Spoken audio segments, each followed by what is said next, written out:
लगभग 2 सप्ताह से भी ज्यादा का वक्त बीत चुका है, लेकिन नरेश मीणा जेल से बाहर नहीं आ पाए। तमाम सारे नेता से लेकर प्रहलाद गुंजल से लेकर रविंद्र सिंह भाटी से लेकर सभी ने बयानबाजियां तो कर ली, लेकिन कोई भी नरेश मीणा को बाहर नहीं निकलवा पा रहा है।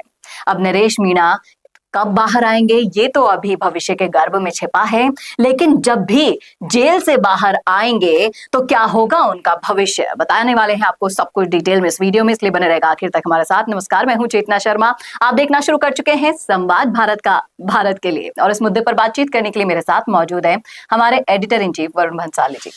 तो वरुण सर, जितने भी तरह के टेंट्रम्स हुए पिछले दिनों, जब से नरेश मीणा जेल में बंद है तब से लेकर तमाम बड़े नेताओं ने खूब बयानबाजी की।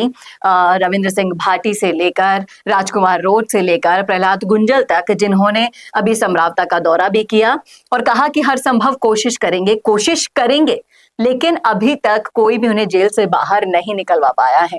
हालांकि वो कब बाहर आएंगे इसका कोई अंदाजा नहीं लगाया जा सकता, लेकिन जिस तरीके से ये पूरा उपक्रम हुआ, नरेश मीणा जेल से बाहर जब आ जाएंगे उसके बाद क्या होगा?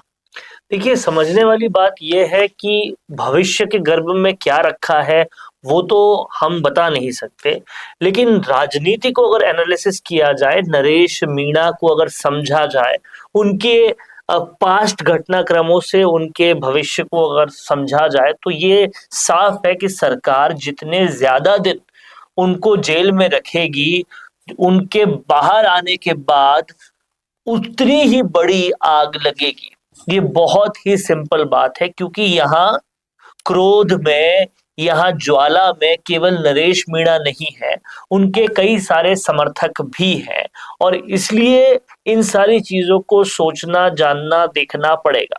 अब समझने वाली बात ये थी कि ये तो होना ही है, उसके साथ साथ किरोड़ी लाल मीणा खुद सरकार को अब दोषी ठहरा चुके हैं। जब इंटेलिजेंस की रिपोर्ट्स जो आ रही हैं, वो ये कह रही है कि किरोड़ी लाल मीणा उपद्रव फैलाने वाले हैं, और किरोड़ी लाल मीणा ने कहा है ये सरकार के खिलाफ मेरी साजिश है। तो सरकार के अंदर का जो मीणा समुदाय का सबसे बड़ा नेता था वो सरकार से नाराज है।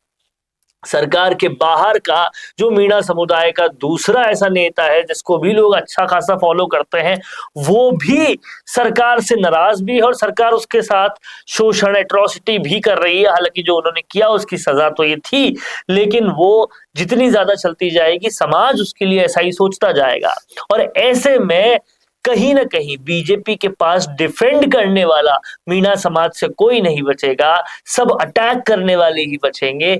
ऐसे में सरकार क्या और कैसे करेगी ये उनको सोचना पड़ेगा। बहुत ज्यादा दिन नरेश मीणा को अगर जेल में रखा गया और किसी भी तरह से उसको लिंगर ऑन किया गया, तो फिर ये आने वाले एक बड़े विद्रोह के लिए सुलगती हुई चिंगारी है, जिसको ये हवा देते जा रहे हैं। और आप ये बात समझिए कि अब आने वाले 4 साल कोई बड़ा इलेक्शन नहीं है, ऐसे में सड़कों का संघर्ष ही सबसे बड़ा बनेगा। तो नरेश मीणा वही संघर्ष करेंगे जब वो जेल से बाहर और आएंगे। संघर्ष करने में नरेश मीणा, किरोड़ी लाल मीणा, ये लोग अव्वल हैं, इन लोगों का कोई सानी नहीं है। लेकिन जिस तरीके से कहा जाता है कि संकट की घड़ी में आपका साथ जो देता है, आप उसका एहसान कभी नहीं भूलते। लेकिन आपने अपने संकट मोचक के साथ ही अगर आपकी इंटेलिजेंस ये कहेगी कि वो उपद्रव फैलाने वाले हैं, तो वो कैसे संकट मोचक बनेंगे? समझने वाली बात यह है कि यहाँ किरोड़ी लाल मीणा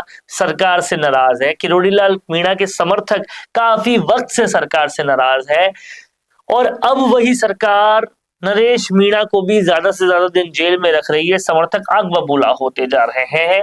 तो ऐसे में आने वाला वक्त विद्रोह को कितना बड़ा दिखाएगा, ये बहुत बड़ा विषय है, और इससे बहुत ज्यादा भयावह सरकार में भी बहुत सारे लोग आज की डेट में भी होंगे, और कहीं ना कहीं सरकार ने अपनी इंटेलिजेंस से लेकर अपनी तमाम सारी एजेंसीज को इसे कंट्रोल करने की जिम्मेदारी तो दी होगी, लेकिन किरोड़ी लाल मीणा के समर्थक नरेश मीणा के समर्थक इतने डाई हार्ड समर्थक हैं जो अपने नेता के लिए किसी भी हद के पार जा सकते हैं। लेकिन जब हम नरेश मीणा के भविष्य की बात कर रहे हैं, जेल से बाहर आने के बाद नरेश मीणा क्या स्टेप लेंगे, और नरेश उसी मीणा संकट की घड़ी सबसे में बड़ा स्टेप संघर्ष का ही लेंगे और सरकार अपने खिलाफ विद्रोहियों को बढ़ाती अगर जाएगी तो सरकार के चलने में ये मुश्किल और भी ज्यादा बढ़ जाएगी, क्योंकि ये दिक्कत सिर्फ उनके बाहर आने के बाद होने वाले आंदोलन या संघर्ष की नहीं है। ये दिक्कत है कि क्या पिछड़ा समाज, क्या आदिवासी समाज बीजेपी के साथ रहेगा या नहीं रहेगा। अगर लगातार विद्रोह चलते रहे और किसी तरह से आदिवासी समाज, पिछड़े समाज ने बीजेपी को अपना दुश्मन मान लिया, तो ऐसे में आगे आने वाले इलेक्शंस में क्या ईस्टर्न राजस्थान के, क्या मीणाओं के, क्या पिछड़ों के, क्या आदिवासियों के वोट किरोड़ी लाल मीणा के लिए खुलेंगे। और दूसरी तरफ भाजपा को यह भी सोचना चाहिए कि बाप के रास्ते खुले हैं एक आदिवासी नेता के लिए, और ये दोनों आदिवासी नेता है अगर रुष्ट हो गए अपनी पार्टी से, कांग्रेस तो वैसे ही नरेश मीणा को निकाल चुकी है, बीजेपी से भी किरोड़ी लाल मीणा रुष्ट होते जा रहे हैं, तो ये बाप का भविष्य बना देंगे। आप इस बात को समझिएगा। बाप पार्टी अभी तक मेवाड़ के कुछ आदिवासी इलाकों तक सीमित है, जिस दिन ये ईस्टर्न राजस्थान में बढ़ गई उसको रोक नहीं पाएगा कोई। और जो तीसरा मोर्चा का सपना हनुमान बेनीवाल पालते थे,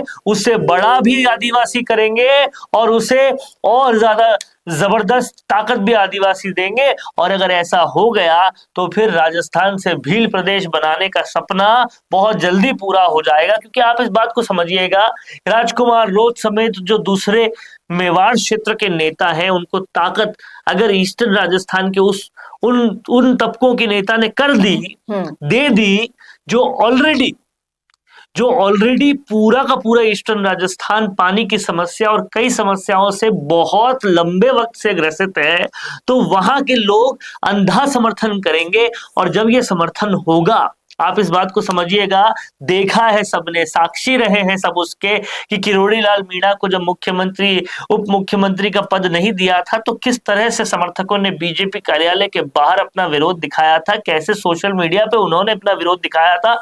वो फिर अगर विद्रोह और विरोध बड़ा किया तो बहुत दिक्कत हो जाएगी, और कहीं ना कहीं बीजेपी अपने आप की वजह से ही अपने आप का कंपटीशन खड़ा कर देगी। और ऐसे में बीजेपी को 4 साल अच्छे निकालने के लिए पहले तो किरोड़ी लाल मीणा को तवज्जो देनी पड़ेगी। उन्हें भेदभाव करने की गलती, उन्हें नजरअंदाज करने की जो गलती वो कर रही है, उस गलती से उनको मुक्त होना पड़ेगा। और फिर उनको कहीं ना कहीं नरेश मीणा को भी जल्दी रिहा कर कर उनके भी आने वाले विद्रोह से बचना पड़ेगा, बहुत ज्यादा जरूरी है। क्योंकि अगर ऐसा नहीं होता तो ये बीजेपी के लिए मुसीबत का सबब खड़ा कर देगा। ईआरसीपी योजना वो ले भी आएंगे तो भी मीणा उनके विरोध में हो जाएंगे, और अगर ऐसा हो गया तो बीजेपी के पास दलित, शोषित और ये जो वंचित वर्ग है वो नहीं आएगा। तो ये सब होने वाला है जब नरेश मीणा जेल से बाहर आ जाएंगे। तो नरेश मीणा जेल से बाहर आने के बाद उनका फ्यूचर तो ब्राइट दिखाई दे रहा है, लेकिन बीजेपी का फ्यूचर खतरे में दिखाई दे रहा है। ये तमाम सारे जो मापदंड, जो समीकरण आपको बताए गए हैं, आपको क्या लगता है कि ऐसा संभव हो पाएगा या नहीं? क्या सोच रखते हैं आप इस मुद्दे पर? रखिएगा जरूर अपनी राय कमेंट बॉक्स में। कैसा लगा वीडियो बताना ना भूलेगा, और ऐसे ही और वीडियोस के लिए देखते रहिए संवाद भारत का, भारत के लिए। नमस्कार। पॉडकास्ट सेटअप्स तो मिल रहे हैं, लेकिन एंकर नहीं है। पॉडकास्ट सेटअप और एंकर मिल गया तो एडिटिंग नहीं है। पॉडकास्ट सेटअप भी मिल गया, एंकर भी मिल गया और एडिटिंग भी मिल गई, लेकिन उसे अपलोड करने के लिए अच्छे व्यूअरशिप वाला चैनल नहीं है। और अगर वो सब भी मिल गया तो पॉडकास्ट को अच्छे एसईओ के साथ अपलोड करने का डिजिटल सपोर्ट नहीं है। और अगर ये सारी चीजें एक साथ मिल रही हैं तो प्राइस बहुत ज्यादा हाई है। तो अगर आपको ये सारी चीजें चाहिए आपके अपने जयपुर में, जो आपको पॉडकास्ट सेटअप्स, एक्सपीरियंस एंकर्स, शानदार studio, amazing editing, 6 crore plus views वाले चैनल पर अपलोडिंग, और तो और सिर्फ पॉडकास्ट ही नहीं, उसके साथ आपको मिल रही है उसी पॉडकास्ट में 5 रील्स फ्री, वो भी सिर्फ 8,000 रुपए में। और ये सब कुछ मिल रहा है आपको सिर्फ और सिर्फ मिशी मीडिया सॉल्यूशंस में। तो सोच क्या रहे हैं? अगर आप भी चाहते हैं पॉडकास्ट के जरिए पूरे सोशल मीडिया पर छाना, तो अभी कॉन्टैक्ट कीजिए स्क्रीन पर दिए गए नंबर पर। पॉडकास्ट